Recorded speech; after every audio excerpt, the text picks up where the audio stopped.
compreender esse debate é fundamental, tá? Então, eu gostaria de começar, eu acho que talvez a pessoa aqui que mais tenha contribuído, porque ela tem duplo chapéu, me permita falar, é a Marisa César, que ela é presidente do Conselho da recente associação criada, AMC, Associação de Minerais Críticos do Brasil, que tem feito um papel importante, que é ser porta-voz dos interesses das empresas de minerais críticos, né? Lítio, terras raras, níquel e outras.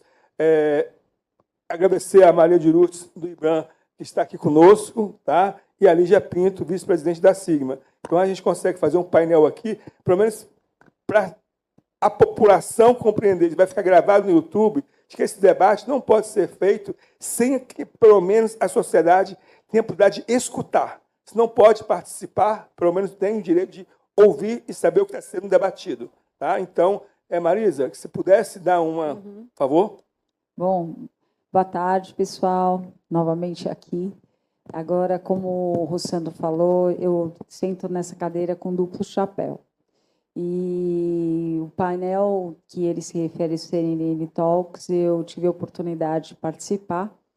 E, na realidade, acabou que foi um debate muito mais entre eu e Arnaldo Jardim, pela posição como presidente do Conselho da Associação de Minerais Críticos. Explicando a PL rapidamente, porque alguns não sabem, a PL ela consiste na Política Nacional de Minerais Críticos, que foi tramitada na Câmara, e ela está, nesse momento, no Senado, aguardando ser definido um relator, ou ela pode ir para caráter de urgência, que achamos que isso não deve acontecer mais, que daí é ir direto para aprovação, ou ela vai ser definido um relator e ela pode passar por 2 comissões que também ainda não está definido. O fato é que a política ela tem pontos muito positivos para o setor de minerais críticos, desde de trazer benefícios fiscais, de ter uma política aí de escalonamento de percentual de redução de impostos para quem fizer a cadeia de valor de refino no país, traz debêntures incentivadas, traz certificado de carbono para as empresas que estiverem atendendo aos pré-requisitos de sustentabilidade que ali estão, mas ela tem componentes que colocam as empresas, né, numa localização que possibilita termos aí o afastamento de investidores por ela estar assim trazendo alguma insegurança jurídica. E indo nessa perspectiva, temos alguns pontos. O primeiro deles é que foi colocado ali como uma forma de amenizar aquilo que vocês ouviram falar de ser constituída uma Terrabras, que seria uma empresa estatal que seria sócia em todos os projetos de minerais críticos. Então, com o objetivo, o deputado Arnaldo Jardim fez um excelente trabalho, não podemos tirar este reconhecimento, pelo contrário. Ele conversou com todas as partes interessadas, e aí eu conversou com o Executivo, com o Legislativo, Câmara, Senado, liderança de governo, para tentar fazer e apaziguar, foi constituído um conselho. Neste conselho, é um ponto de risco. Por quê? Porque, primeiramente, ele traria uma anuência prévia para avaliação dos projetos. Não foi isso que aconteceu, mas ele traz um caráter de homologação. O que é isso? Da forma como está sendo colocada a PL, que terá a definição na regulamentação que ali se propõe em 90 dias, ele deixa uma margem muito perigosa. Por quê? Você não sabe qual é o critério de julgamento desses projetos. Todos os projetos passarão por essa homologação? Número 1.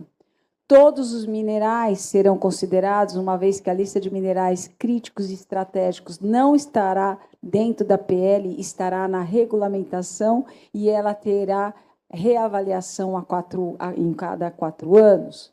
E o terceiro, O conselho, composto por 15 membros do executivo, por definição da presidência da República, com 5 cadeiras adicionais, sendo 2 que poderíamos dizer que seriam de instituições como IBRAM, AMC, por exemplo, ou a BPM, uma acadêmica, uma para um governador de estado e uma para um prefeito de município. O fato é que todas as operações financeiras, seja mudança societária, seja estruturas de off-take, que é você vender a produção, né? Você entrega a produção por X tempo para você ter a captação de recursos, ou qualquer investimento de qualquer ente estrangeiro, você teria que ter aprovação. Hoje, nós temos de 4.000 a 5.000 operações por ano. Não dá para se fazer isso. É insustentável. No momento que essa política foi tramitada na Câmara, a gente teve um certo barulho, sim, dos investidores que estavam negociando com determinadas empresas. E isso começou a gerar uma insegurança pelo fato de que eles sabem, vou fazer um negócio com vocês, faço todo o processo, emito ações, faço mudança societária, chegará no Brasil e o governo vai dizer, não quero, não homologo essa operação. O custo que se tem para fazer uma estratégia de due diligence, tudo que se investe, e eu posso dizer aí como chapéu de PLS, porque nós passamos por uma aquisição, a Pilbara-Minas adquiriu a Latin Resources e concretizou em fevereiro de 2025, eu posso dizer que seria um risco à margem desse negócio não sair se tivesse esse entrave. O segundo ponto que traz essa política é a possível colocação de imposto à exportação do que ontem tanto nós discutimos, que é a questão que hoje a gente tem, sim, a primeira cadeia de beneficiamento no país, que você faz a produção do que chamamos do concentrado, ou no caso da sigma óxido de lítio, que venhamos com este nome, e o que acontece? Este material, quando ele é exportado para a China, em grande maioria, porque 80% do refino de minerais críticos é na China e 90% das terras raras também é na China, o que acontece? A gente não tem o imposto de exportação. Então, esta política traz a possibilidade da implementação de uma taxa de exportação, um imposto, mais uma insegurança jurídica. Terceiro ponto, caducidade do direito minerário. O que significa? Não é para as empresas que estão aqui, mas vamos pegar um exemplo, uma Vale. Ela tem muitas áreas com direito minerário sob seu poder e em Paraupebas. Então, aquilo que não, sim, durante 10 anos, não tiver comprovação de recursos minerários, não estiver sendo feito o licenciamento ambiental, simplesmente a Agência Nacional de Mineração vai pegar as áreas de volta. Então, são pontos, talvez Lígia possa complementar, bem como ela, são pontos que trazem insegurança jurídica, que é a palavra que mais denomina esta situação que nós temos. Mas é extremamente importante termos uma política nacional de minerais críticos. Nós vamos perder uma oportunidade única de nos tornarmos o que foi o petróleo no século XX, de sermos realmente, se não formos os líderes, um dos líderes globais pela abundância da geologia que temos qualificada no país. E não estou falando em lítio, estou falando em diversos componentes, seja terras raras, níquel, grafite, nióbio, que hoje já somos líderes em capacidade de recursos e em produção, e outros que não vou citar aqui, como cobre também, que é um elemento químico aí que temos que cuidar. E, para finalizar, não podemos esquecer da importância do potássio, que também está nessa lista, que ele é essencial para a questão de fertilizantes. É isso. Obrigado, Marisa. você tem um olhar privilegiado, né? Que você está dentro do debate que acontece em Brasília, né?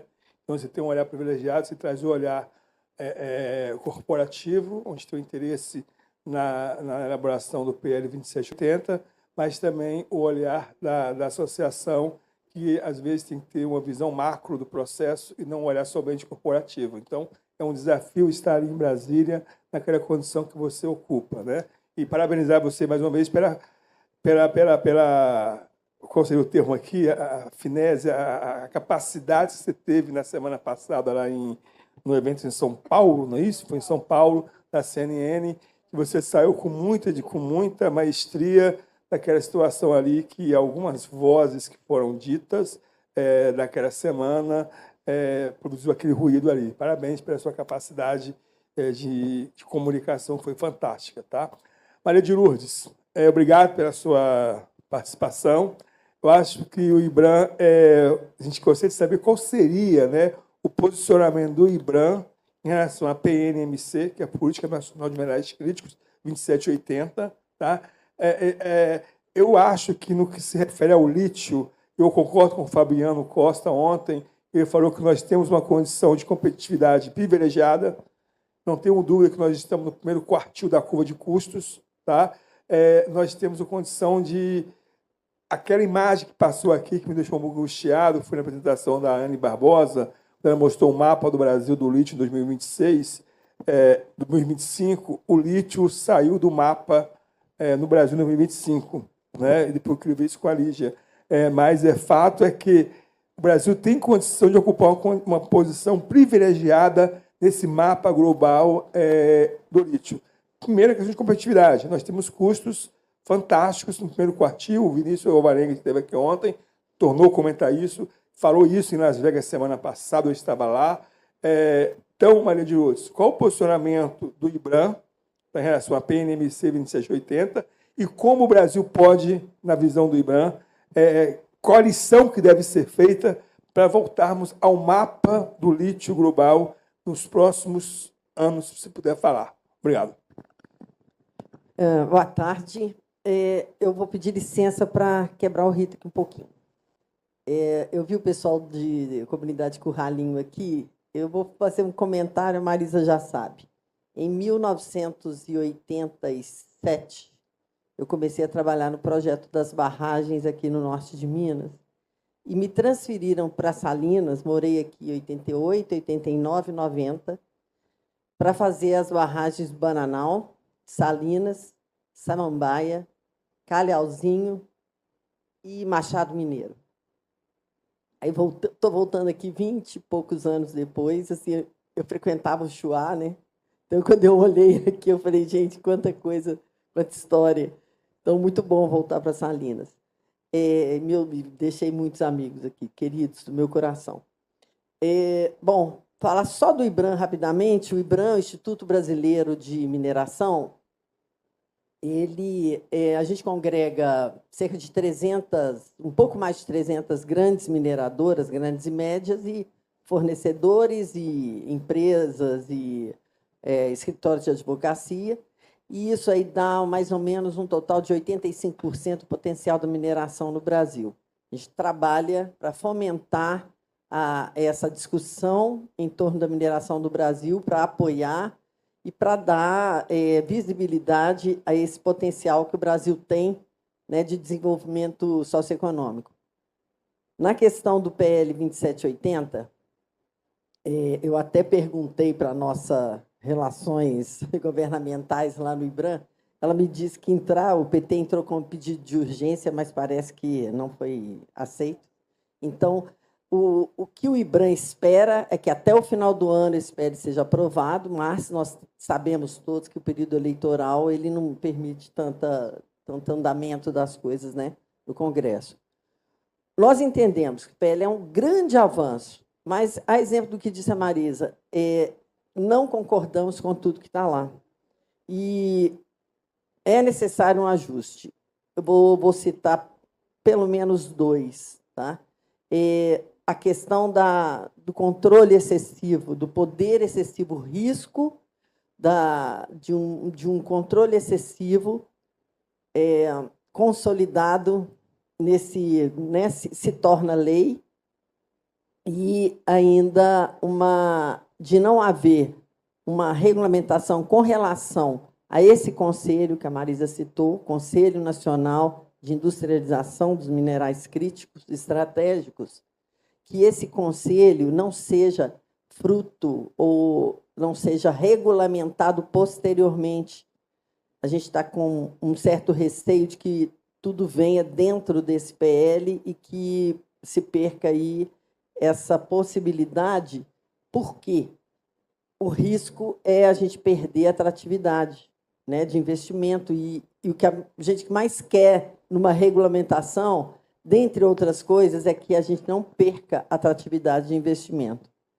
Quanto ao lítio, especificamente, eu não tenho autoridade para dizer sobre lítio, apesar de eu ser geóloga, né, e engenheira de Minas. Com lítio eu nunca trabalhei. Mas o posicionamento nosso, a gente entende que, principalmente essa região, eu ouvi uma frase outro dia que eu achei espetacular: estamos sentados em cima de um bilhete premiado, né? Então, a gente precisa enxergar. Eu teria aqui algumas questões, eu não sei se para uma próxima pergunta, mas eu acho que existem desafios que foram citados aqui de forma indireta, e eu vejo aqui, porque em outros eventos sobre o lítio, isso que o professor Rossandro mostrou foi mostrado, que é a questão da infraestrutura na região. Eu posso dizer que, naquela época que eu morei aqui, a gente descia de avião em Montes Claros e levávamos cerca de 5 horas para chegar aqui numa estrada de terra. Isso em 1987. E nós continuamos na região com uma infraestrutura muito precária. Sem infraestrutura não dá, é um desafio. Isso já foi reclamado, e eu vi aqui o pessoal, né, da comunidade. Uma outra questão, gente, que eu acho que não foi falada aqui de forma direta, mas é fundamental: capacitação.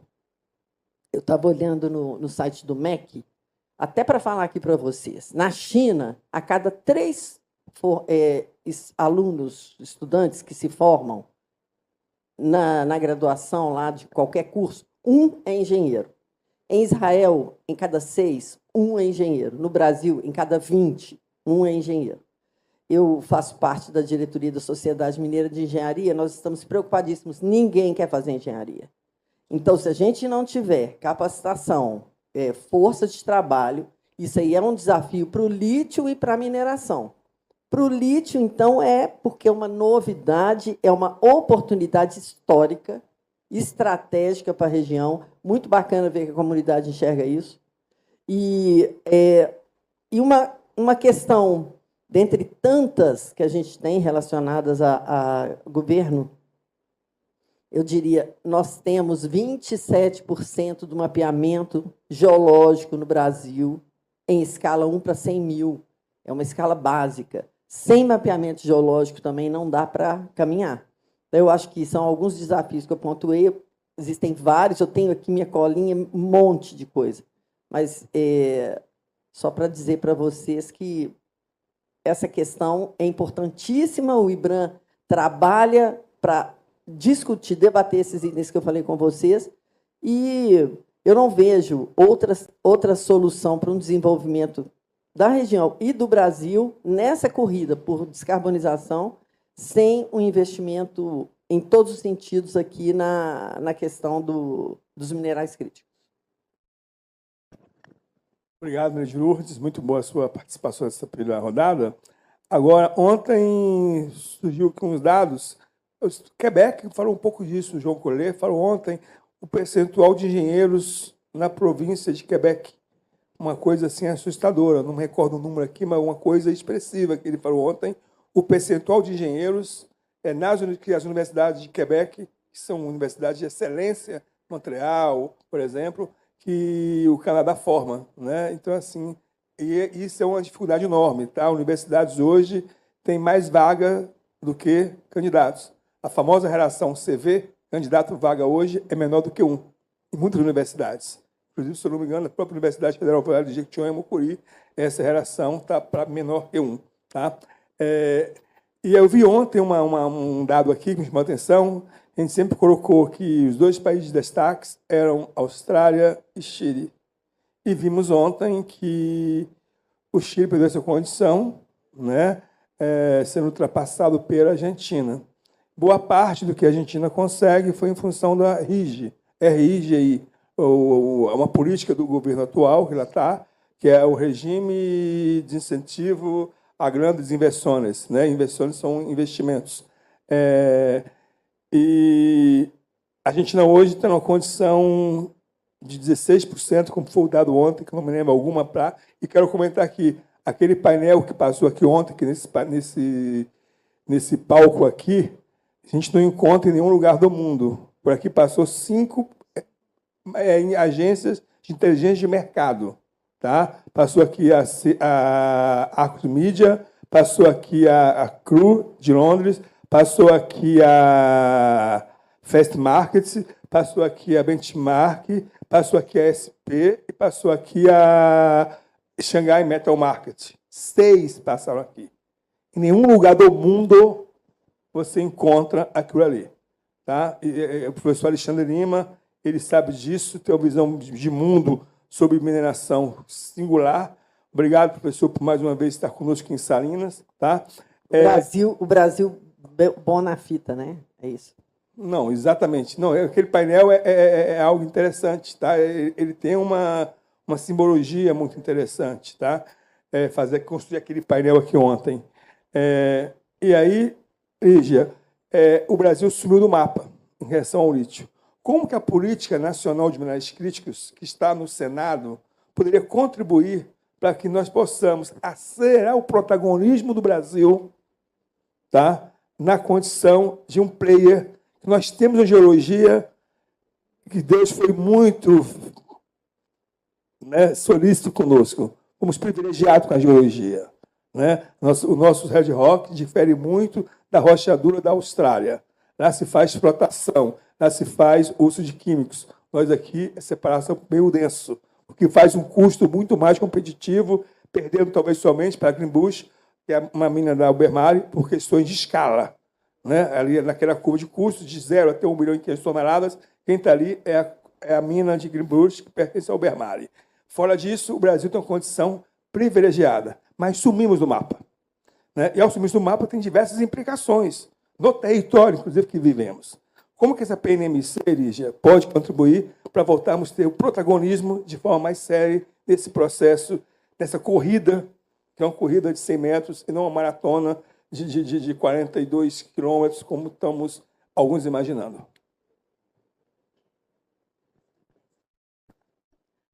Oi. Eu tomei nota aqui de umas coisas rapidamente para tentar reagir aí às falas de vocês e, ao mesmo tempo, responder ao Rossandro. Eu acredito que o Brasil definitivamente não sumiu no mapa. Né? Obviamente que percepções e dados, por vezes, são configurados e narrados da perspectiva de cada ente. Então, alguém fez uma leitura assim, vou compartilhar a minha. Né? O Brasil se colocou como grande player produtor global no mundo, né, de óxido de lítio, de um lítio processado, grau bateria, para fins de alimentar aí carros elétricos e toda a eletrificação que surge no mundo, do pouco, né, que, em verdade, era um player, que era a CBL, para uma produção que hoje se soma à da Sigma, da MG, a partir de outro tipo de produção, mas também com a intenção de produção de lítio grau bateria, e se colocou no mapa de forma muito forte, célere, atraindo investimentos estrangeiros e nacionais, acreditando que era possível, né? E a produção foi entregue, os clientes estão aí comprovando que não só existe uma consistência de produção do Brasil, quanto a qualidade do material que é produzido. Obviamente, eu falo da perspectiva da Sigma, mas eu tenho certeza do material da CBL também. são materiais excelentes, produzidos de forma sustentável, que é um diferencial no mundo, em termos de energia, de não utilização de barragens, de respeito aos direitos humanos de colaboradores que fazem isso acontecer, né, com toda a proteção seletista e constitucional que nós temos aqui dentro do Brasil. Então, definitivamente, o Brasil está muito bem posicionado no mapa global e há a possibilidade de que se posicione ainda melhor, depende de nós, né? Obviamente, momentos de produção que vão acontecer, de empresas sólidas como a PLS, que está na iminência de fazer sua produção e que tem feito tudo e mais um pouco para que isso aconteça bem em breve, e nós acreditamos que isso vai acontecer com certeza, e vai solidificar o posicionamento do Brasil, então, como um grande fornecedor de óxido de lítio mundial, produzido de forma sustentável, respeitosa, trazendo principalmente um novo paradigma de produção, né? O que eu acho importante em relação à política que você mencionou e que as colegas também, a Marisa sabe, eu trabalho já há muitos anos, né, nessa área e fizemos aí o acompanhamento que nos cabe. Uma política nacional, né, de minerais críticos ou de regulamento e regulação do setor como um todo é algo muito maior do que um projeto de lei específico, né? Então, a gente está comentando um pouco um projeto de lei, que é o 2780, que está em tramitação, tá? Então, não é uma lei vigente, é algo que está sendo debatido no ambiente legislativo, né? E o setor mineral hoje, em especial a produção de minerais críticos, por mais que ela possa ser eventualmente mais bem regulada, para fins de ser mais bem financiada, ela é altamente regulada. Eu acredito que, assim, hoje em dia seria até desnecessário para controles, né? Você fala, vai ter maior controle. Há muitos controles. O setor é altamente regulado e controlado, né? Então, nós temos uma agência nacional técnica forte em termos técnicos, um licenciamento estadual ambiental muito cuidadoso, né, com instituições técnicas independentes que atuam, como a FEAM, né, com essa autoridade técnica, que obviamente, em parceria com o governo do Estado, mas com uma autoridade técnica independente de fiscalização, não só de outorga de licenciamento, com instituições sólidas no Brasil, como o nosso judiciário, como um Ministério Público atuante. O que eu quero dizer, para finalizar? Dentre os diferenciais do Brasil, que consolidam o Brasil aqui como um grande produtor e potencial maior produtor no mundo, que o coloca dentro do mapa global de forma privilegiada, muito mais do que recursos naturais, que existem em diversos outros países, né? O lítio ele é abundante, existe uma questão de não só também produção sustentável, de custo que suporta ciclos de baixa de preço e a segurança jurídica e as suas instituições sólidas. Né? A gente ouve o investidor que eventualmente vem e financia, via de consequência, pela participação, hoje, a Sigma, por exemplo, o que os atrai? A capacidade de produção, o custo, que torna o empreendimento mais do que viável, bem sólido, o atingimento das suas metas de produção, a construção de uma produção que é consistente e atestada pelos clientes, que você conhece alguns deles. A gente faz de forma muito transparente essa nossa entrega. Com certeza, ninguém nunca ouviu dizer que a Sigma ou bem atrasou uma entrega, ou que o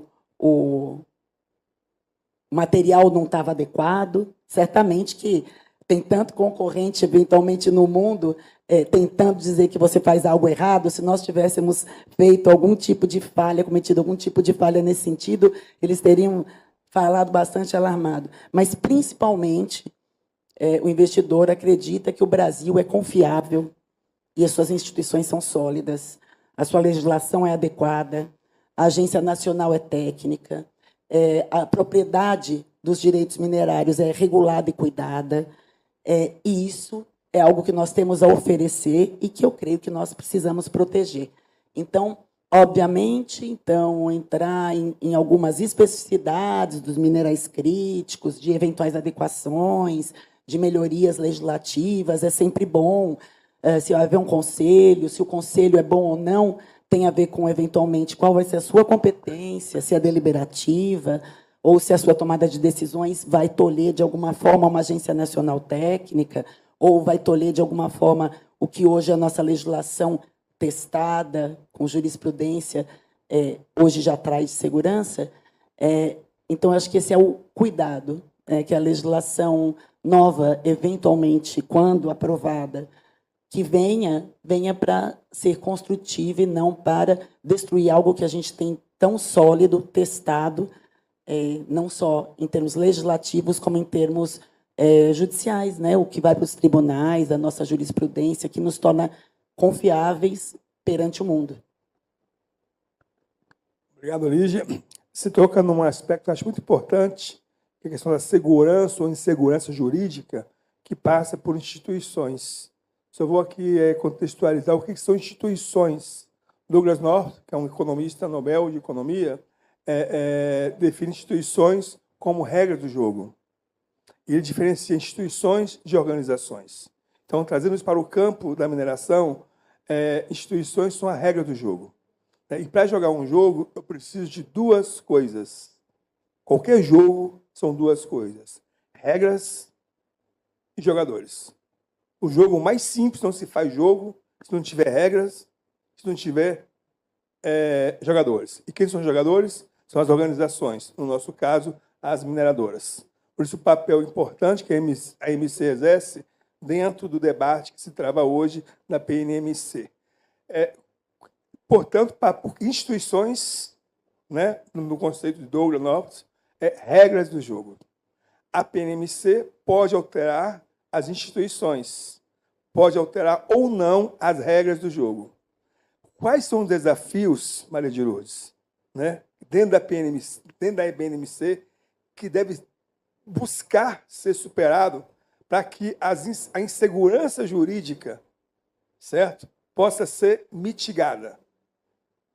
Consegue compreender a pergunta? Sim. Eu acho interessante, porque eu ia até pedir para comentar o seguinte: o IBRAM lançou uma publicação para o evento do lítio que aconteceu em Brasília, e colocando ações a serem estruturadas, e, claro, de acordo com o que está sendo discutido, inclusive no PL. Eu fiz a minha colinha aqui, porque é muito interessante. Eu vou falar as 4 ações, vocês vão enxergar isso dentro do PL. Inteligência estratégica. O Brasil precisa se posicionar, né? O Brasil precisa dizer o que ele quer, o que ele pode, e fazer aquilo que os investidores querem que ele faça para que os investimentos cheguem aqui. A gente quer investimento, mas a gente não faz o para casa. Então, a gente precisa se posicionar. Integração de políticas. O que a gente mais vê é plano para todo lado. Um plano não conversa com o outro. Nós, da mineração, conhecemos todos os planos que abordam nossas questões. Então, eu vou falar aqui de 4 planos que foram só 4. Existem dezenas que a gente precisa ficar atento para que isso seja integrado. É o Plano Nacional de Minerais Críticos, com o PNM, Plano Nacional de Mineração 2050, com mais o NIB, Plano Nacional de Industrialização do Brasil, e um específico, Plano Nacional de Fertilizantes. Eu falei 4. Todos os 4 abordam minerais críticos. E aí, fora todos os que a gente tem aí. Consolidação do parque industrial. Sem incentivo à indústria, não vai dar. Então, é outra questão que a gente colocou, que o IBRAM colocou na publicação, como uma ação a ser estruturada, e que está lá no PL, né? Que é esse incentivo à industrialização. E, por último, para ser bem rápido, a autonomia comercial. Parcerias comerciais também está lá no PL, de buscar intercâmbios. A gente não tem que dar as costas para estrangeiros ficar com medo. A gente tem que se juntar, né? Parcerias comerciais, intercâmbios de conhecimento, para que isso que a gente quer, consolidação da política, que, como bem disse ali, não é um papel, não é uma lei, é um conjunto de ações, que isso aconteça. Fantástico, obrigado. Marisa, a corrida por minerais críticos está dada. A mídia aí, todo mundo todo dia, vê nos jornais, na internet, redes sociais, minerais críticos. Qual a estratégia que nós devemos perseguir, tá, para transformar essa riqueza geológica, na perspectiva, no olhar da MC, tá, essa riqueza geológica em ativo econômico que gere bem-estar para a sociedade? É fundamental que esse ativo geológico, uma vez transformado, gere desenvolvimento não só econômico, mas social e que está desenvolvimento científico e tecnológico. Por favor. Bom, primeiramente, eu queria complementar minha fala anterior, que boa parte das pessoas não tem conhecimento, que 70% dos investimentos em mineração no Brasil é investimento estrangeiro. Então, só para concretizar a questão da insegurança jurídica. Quando nós falamos aí do que você está comentando, nós estamos falando que as empresas elas operam nas suas negociações solitariamente. Então, o trabalho, ali já trouxe um ponto muito importante. A Agência Nacional de Mineração ela já tem controle de tudo aquilo que a gente faz de operação de mudança de outorga minerária de uma empresa para outra. Ela tem o controle, e isso está até na minha fala, acho que no debate da CNN. Então, a gente está sobrepondo e criando novos controles que, na prática, tudo se deve porque queremos ter um controle nacional, de soberania nacional de minerais. Minerais críticos e estratégicos. Estratégicos, só para vocês entenderem, dentro da nossa configuração brasileira, ferro entra em estratégico, ouro entra em estratégico. Então, praticamente, todos os minerais que, inclusive, são extremamente estratégicos na nossa balança comercial hoje. Tá? A importância de a gente ter uma política de Estado e não de governo, que não é para ela ficar mudando a cada 4 anos, eu enxergo pela possibilidade da expansão mais rápida e ágil dos minerais críticos avançarem no país. Por quê? Porque a partir do momento que você tem, a gente está discutindo aqui a PL do 2780, tá, Rossano? Mas tem a PL 4443. Aqui eu vou fazer uma listinha de PLs, é uma coisa insana. Assim como temos esse monte de conselho seja criado. Nada conversa com nada, um querendo derrubar o outro acha que o outro é melhor que o outro. E, enfim, isso não é efetivo. Então, assim, é melhor ficar do jeito que está, cada empresa buscando o seu investimento, do que a gente criar o que a gente fala, o monstro na sala, que ao invés de prosperar os negócios, vai acabar complicando os negócios. Você sabe muito bem, PLS não está enquadrada entre as empresas mineradoras que a gente fala desenvolvimento de exploração mineral por uma questão. Somos uma multinacional considerada, se não é a maior de rachadura de lítio do mundo, é a segunda. Então, o nosso caixa, ele é um caixa que vocês podem ver em todos os nossos resultados, que é mais de $1 bilhão. O que eu quero dizer? Eu não dependo de um fundo de BNDES e FINEP, como nós recebemos e fomos contemplados. E qual é a discussão ali? Eu não tenho o quê? Eu não consigo ter, para essas empresas da associação, que precisam ter um financiamento, elas não têm garantia. Então, o custo para fazer uma captação de recursos no Brasil para financiamento se torna muito elevado, porque ela precisa de uma garantia. A garantia, ela não tem nenhuma planta e não tem produção, então ela não tem garantia alguma. Então, ela vai lá fora buscar capital, mais capital estrangeiro para ela progredir, porque eles, sim, eles olham para a gente, o Canadá, a Austrália, a própria China, está lotado de empresa chinesa. Quantos aqui? Sigma pode falar, CBL pode falar, Lithium Ionic pode falar, PLS pode falar.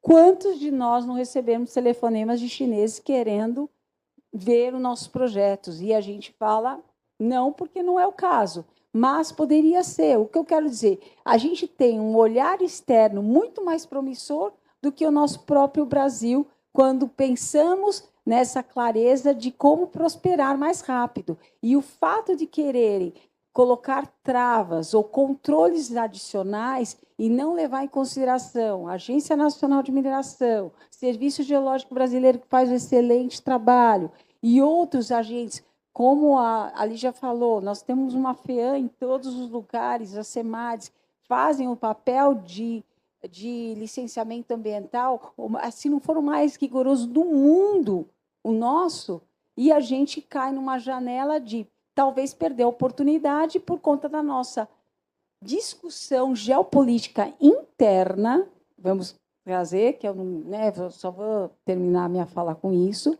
que é uma dividida entre Senado e presidência do país, e aí a gente se tornou uma moeda de troca e se tornou um grande holofote a partir do momento que Brasil e China passaram a entrar em conflito, e Brasil não, Estados Unidos e China, e Estados Unidos vendo que ou Brasil tem a segunda reserva de terras raras e quantos minerais críticos ela não tem aí para poder a gente captar.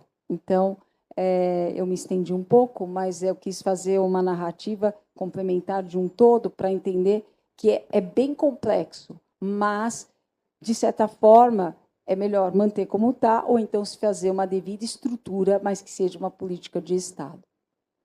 Bom, obrigado, Marisa. Eu sou da área de inovação, da economia da inovação. Existe uma taxonomia na literatura, que eu gosto muito, que é de Pavitt, né? Que é um professor que foi no Universidade de Sussex. E lá ele define 3 tipos de padrão tecnológico.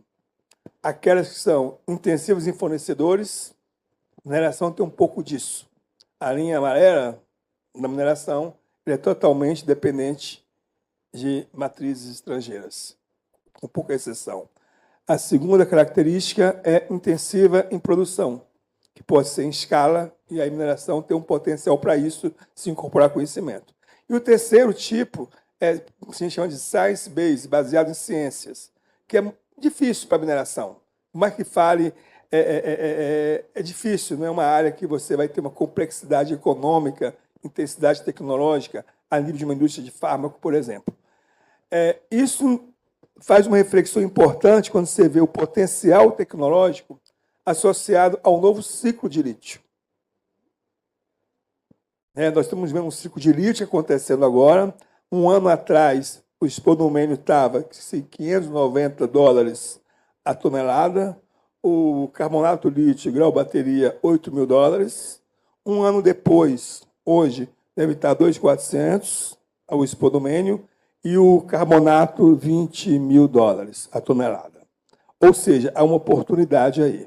E aí pode estar associada a um ciclo que pode ter intensidade tecnológica ou não. Na Austrália, a gente vê, por exemplo, é bom colocar isso, a Pilbara está seguindo uma tendência, tá, global. Na China, as novas plantas de carbonato, à medida que estão sendo amortizadas, o CAPEX, estão vindo plantas de fosfato de lítio, o que é um risco enorme investir em plantas de carbonato. Por isso que tem essa grande interrogação, essa question aí, né? O investidor, vale a pena investir em tecnologia que talvez, num pouco tempo de ciclo de vida dela, vai estar morta, não vai amortizar o CAPEX, né? E o business fica onde? Na parte do concentrado. Lígia, a Austrália está fazendo isso lá com uma planta piloto, né, em parceria com a Carex, né? É uma patente e está fazendo uma planta de fosfato de lítio. Tá? Fosfato de lítio. O Brasil. Como o Brasil pode aproveitar essa oportunidade dessa nova onda de preço de lítio que está acontecendo? Né? Quase ontem a gente viu que quase todos apontaram que 2026, 2027 não vai ser mais um cenário de déficit, de superávit de lítio, o que pressionaria os preços para baixo. Deve ser um cenário de déficit, o que deve pressionar os preços para cima. 2030 que muda isso, conforme o Vinícius Alvarenga pontuou ontem uma pergunta aqui nesse sentido. Como você vê esse novo ciclo do lítio e como que a política, e acho que é sempre colocar isso, a política, porque, veja, para pensar desenvolvimento é preciso 3 coisas, CPF, Conselho, Política e Fundo. É preciso de um conselho que vai estar sendo colocado lá na política nacional de minerais críticos. É necessário a política que está sendo construída no PL 2780 e é preciso fundo, recursos. Que também está lá, o Fundo Garantidor, na PL 2780. Como que a PNMC 2780 pode contribuir para esse novo ciclo do lítio que vamos viver em 27? Estamos vivendo, é importante. Essa PL 2780, não esqueçamos, era para estar aprovada até outubro na COP 30. Quem pegar a fala do deputado Zé Silva, que foi quem fez o texto, escreveu o texto da lei, ele falava que até a COP em Belém teríamos aprovado a PL 2780. E não passou. Né? E não sabemos quando vai ser agora. Então, esse novo ciclo está em curso, 26, 27 e 28. Como que a PL 2780 pode contribuir para que possamos aproveitar melhor este ciclo do lítio? Então, né, você está falando da perspectiva de preço, de uma melhora, de fato, mas, obviamente, a construção aqui é de resiliência para, estando estável o preço, subindo um pouco, ou eventualmente caindo em função de qualquer alteração de demanda, a produção se mantenha constante e o custo cuidado. Né? Então, a palavra, acho que para o Brasil é resiliência perante os ciclos de preço e a manutenção, eu acho que é dessa neutralidade, entre aspas, que o Brasil sempre teve, que não é uma neutralidade omissa. Né? O Brasil sempre se posicionou como um país, em termos diplomáticos e de comércio exterior, de que participa do comércio internacional com todas as nações que tenham interesse, desde que os seus princípios constitucionais estejam né, alinhados, sejam nações com quem a gente mantém aí os nossos relacionamentos políticos e diplomáticos e de comércio exterior, então, salvo suas exceções que não valem a pena ser citadas, porque o Brasil sabe que ele tem muita boca aqui para cuidar, muito imposto para recolher, muita saúde, muita educação para cuidar, e não pode se colocar no meio dessa perspectiva beligerante, geopolítica, que não lhe cabe. Né? Então, a nossa preocupação como Brasil eu acho que nos manter como um país que não entra nessa conversa que não é nossa, de quem vai deter mais o quê para fins de defesa. Eu acho que essa conversa não é nossa. Eu acho que a conversa brasileira é de saneamento básico para todos, de educação, de desenvolvimento territorial, e aí, de verdade, eu acho que é com isso que a gente tem que se preocupar. Como empresa, resiliência, então, dá conta de ter rigor nos seus custos e capacidade de produção, e atestar, acho que para o mundo como posicionamento, que nós já temos bastante controle. O 2780 não traria controles necessários para uma operação melhor. Né? Não vejo. Né? Então, controle não é ruim. Quando eu falo nós já temos controle, ninguém acha controle ruim, pelo contrário. Né? Um controle verdadeiro de órgãos reguladores, fiscalizadores, eles são importantes para a empresa, porque ela consegue atestar: eu tenho licença para operar, os relatórios de que a minha operação é adequada estão aqui, órgão licenciador, Ministério Público, pode olhar, seja em instâncias administrativas, seja no âmbito judiciário. Fiquem à vontade, nós estamos de acordo com o quê? Com uma legislação que é outorgada a nós, e nós somos olhados por esses entes fiscalizadores. Então, quanto mais controle, no final das contas, melhor para quem está conforme. Né? O controle que, por vezes, pode vir a ser inadequado são controles de mercado que não faz sentido para o Estado ter ou tentar se imiscuir de alguma forma, porque não faz sentido. Né? Então, isso tem que ser muito cuidado. Controle não é ruim, descontrole é ruim. Né? Descontrole arbitrário é ruim. Arbitrário é aquele que é sem fundamento. Então, por vezes, chegou uma legislação nova, olha que beleza, não sei o que está escrito naquela legislação, ela foi deliberada o suficiente? Quais são os seus motivos? Né? Eu acho que tudo está... A gente dá para ver se a legislação é boa ou ruim fazendo a leitura daquele justificativa de motivos da lei, né? Independente de um artiguinho ou outro vir precisando de emenda no futuro, ou do judiciário eventualmente adequá-lo. Né? Então,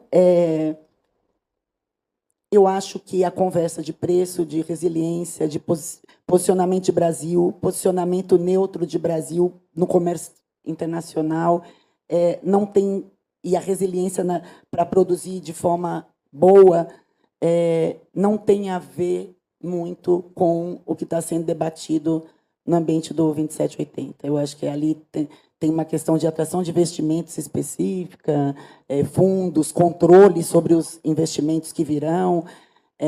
Eu acho que é um debate que não vai mexer de alguma forma nessa política de preço. Eu vou fazer um comentário, né, que a Marisa mencionou, falou: a PLS é gigantona, né, produz de forma massiva, uma empresa extremamente bem-sucedida, eu não preciso ficar aqui, né, esperando uma legislação que vai me conceder algum tipo de fundo para poder fazer uma operação bonita no Brasil. Né? A empresa ela é global, então ela tem fundos próprios. Né? É importante pensar no porquê uma empresa global, bacana dessa, com fundos próprios, vem operar, então, no Brasil. Vem operar no Brasil, embora tenha uma produção pujante na Austrália, porque o Brasil é bom negócio, porque o Brasil é sério, porque o Brasil tem recursos minerais, porque o Brasil demonstrou capacidade de processamento do recurso mineral que tem, de forma a atingir aí um produto que tem um preço ótimo no mercado, com uma agregação de valor de primeira, com a tecnologia que empregou. Obviamente, a PLS tem tecnologia própria, mas o Brasil comprovou para uma empresa australiana sólida que é negócio para ela estar aqui. E eu acho que é disso que a gente deveria falar, né? Do que nós já fizemos, do que nós estamos fazendo, das comprovações que nós temos, dos controles rigorosos que nós já temos, e atestar para o mundo todo que o Brasil é sério, competente e que nós devemos ter a confiança de todos, independente de chegar a uma legislação futura que possa melhorar alguns aspectos que a gente pretende que melhore. Só vou complementar, já que a Lígia deu a deixa, e obrigada pela fala, Lígia. É isso mesmo. A PLS decidiu comprar a Latin Resources, o projeto Colina, por governabilidade, projeto estruturado, geologia qualificada, privilegiada, excelentes recursos minerários. Vou ter que elogiar o time, porque foi o time mesmo, nós. Eles ficaram impactados com a nossa estrutura de governança, de conformidade, e uma empresa pequena, tudo que a gente seguia como pré-requisito.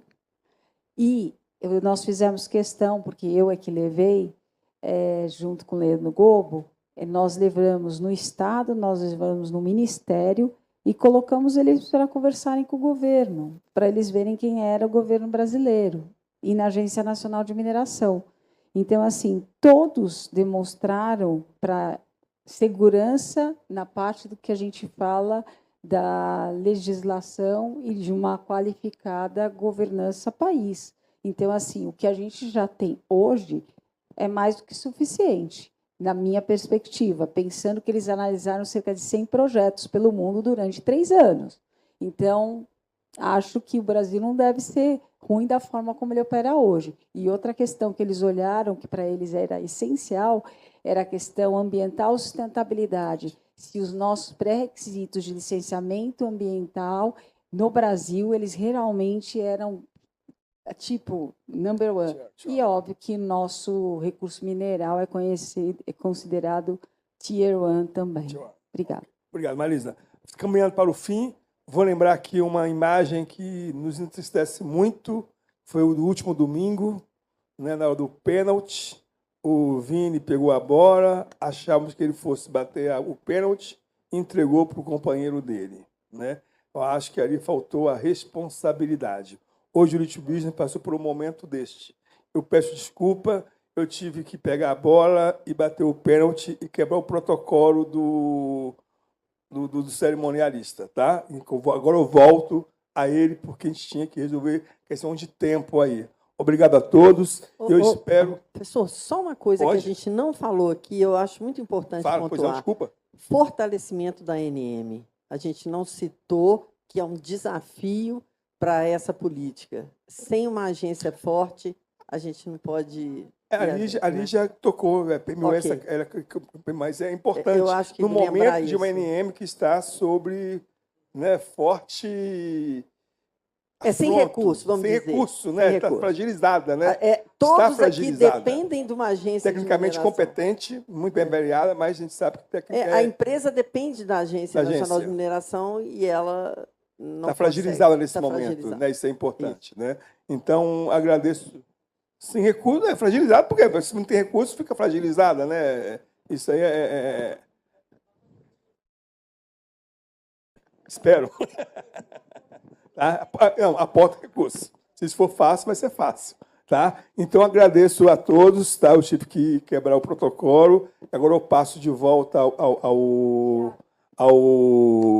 Tiago, tá? O cerimonialista, para dar continuidade. Obrigado. Temos um...